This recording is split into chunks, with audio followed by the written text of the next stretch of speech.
Jatketaanpas vielä tupettamista. Nyt siellä on meillä vähän ongelmia tässä tällä hetkellä tässä tupetushommassa nimittäin.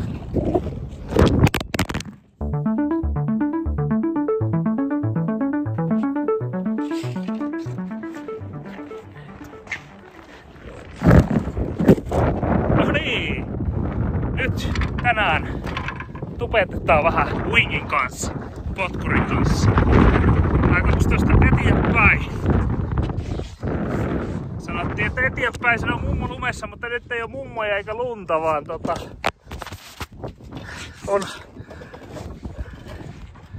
on tämmönen, eikä tämmönen niinku, nyt menee vähän tuolta sieltä näkymässä piipperskakliksi. No niin, tässä sitä mennään nimittäin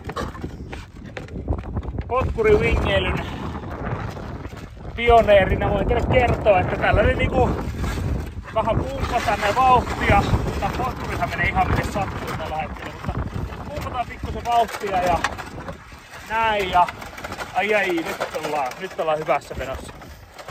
Joo, tämähän kulkee jotain 3-4 kinttiä ainakin, jos niin hiljakseen ajelee, mutta veikkasin, että satasta pääsee, jos haluaa lähteä vähän hakemaan niitä rajoja. Nyt me mennään tämmöstä ihan easyä vauhtia, olisiko meillä joku 30 tässä näin, että voidaan ottaa videolla hiljaisempaa, koska tää video on aina, että se latistaa tunteet ja tuntemukset. Mutta vauhtia on ihan tolkuttomasti ja tässä on semmonen jännä juttu, että mä en yhtään tiedä kestääkö nää jäät mun painoa. Siinä oli aika ohuen näköistä jäätä. Joo. Ei se mitään, mä oon laittanut semmosen 4-millisen märkäpuvun tänne alle. Lähtökohtaisesti sitä varten, että jos kaadun, niin pikkusen vähemmän sattuu nuo jään möykyt, mutta jos tulee mentyä veden läpi, niin, tai siis jään läpi, niin siinähän sitä ihan kivasti vielä killuu toista tuntia, jos apu ei tule paikalle. Joo, hyvä, mutta kokeillaan taas näyttää vähän toista puolta teille.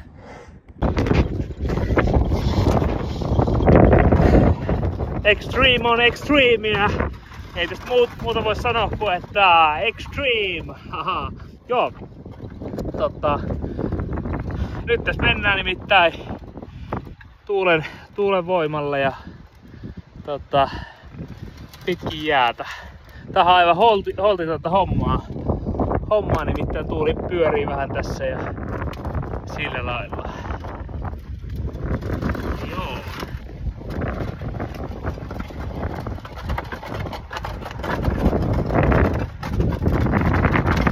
No niin, tässä sitä mennään nimittäin. Potkuri wing on laji tänään.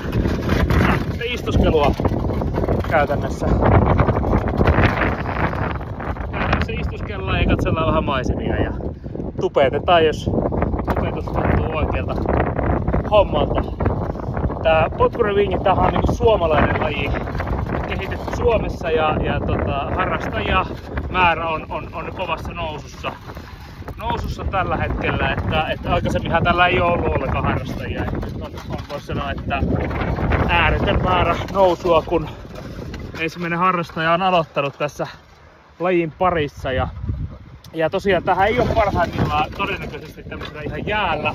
Tosi missään muualla tätä lajia ei ole koskaan kokeiltu, että olisiko se pieni ehkä semmonen lumi saattaisi vähän auttaa tässä ja no katsotaan siitä välillä toista puolta. Eli täällä meillä on tosiaan tämä wingi.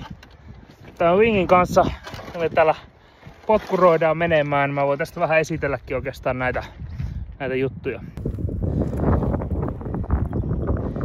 Eli tässä on ensisijainen työväline potkuri. Tää on tämmönen Tokmannin pilkkipotkurimalli ja ei ole ilmeisesti tehty wingin harrastamiseen, koska tuossa tosiaan toi keskitukipuu ei ole selvästi näin niin wingin harrastamiseen ihan riittävän tukeva. Tässä on vähän lyhyemmät jalat, en tiedä onko niistä mitään apua, mutta semmoset siinä on. Ja tätähän voi siis harrastaa kahdella tavalla, että joko näin niin kuin perinteisesti tässä päällä seisten ja niin sinne meni siipi. Tää on laji, johon tarvii 2 kättä pääasiassa, mutta tietysti näin niin vanhana harrastajana varmaan pystyy yhdellä kädellä videota kuvaamaan nyt. Eli nyt ollaan siis tässä pystyasennossa ja tämähän on vähän semmonen, ehkä kontrollia saa pikkusen enemmän, mutta tässä oikeastaan voisi sanoa, että tässä ei ole tämä potkuri-wingeilyn ydin. Eli sinne meni. Oho, nyt menee potkurikin hirveätä vauhtia. Joo, eli tosiaan potkuri-wingeilyssä siellä se on tuo wingi. Potkuri-wingeilyssähän tosiaan se hauskin juttu on tässä potkurissa istuminen, koska tällä lailla istuenhän tästä tulee sellaista, jos jokainen teistä varmasti muistaa lapsuudesta nämä ajatukset, että olisipa sellainen potkuri, jos voisi vaan istua ja joku näkymätön voima potkisi vauhtia. Niin tässähän nyt ensimmäistä kertaa tapahtuu se, että näkymätön voima antaa meille vauhtia potkurin kanssa. Otetaan tästä vähän tällaista niin vauhtiajoa seuraavaksi.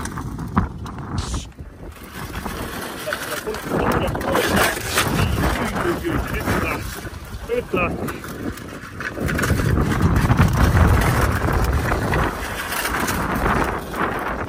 Joo. Ai. Kyllä liukasta. Täytyy sanoa, että jää on liukasta.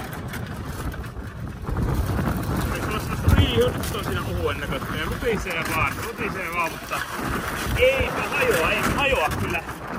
Meidän menoa ei näytä niin kuin ensimmäinen avanto pysäyttävän tässä. Ai, nyt mennään kyllä kovaa vauhtia. Ollaan vähän semmoisessa 120 kilometriä tunnissa. Nyt talvella ei moottorin vieläkään saa monesti rekovaa ajaa, mutta se on kun tuo tuuli vetää meitä, niin se on vaan mentävää nyt kun menoa tarjolla. Nyt lähtee.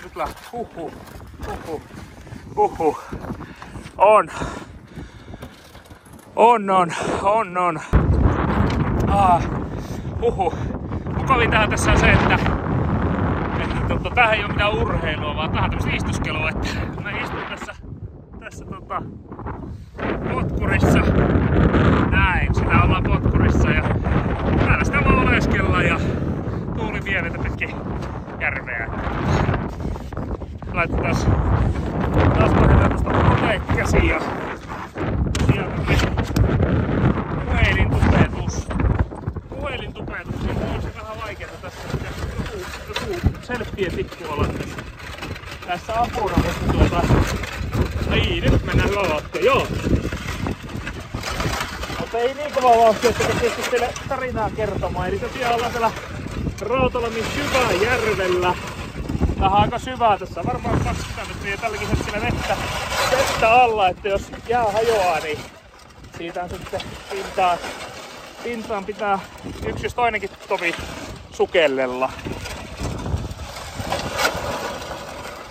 Vesihän nyt ei ole sen kylmempää kuin se normaalistikaan on talvella, että se on siinä 4 asti.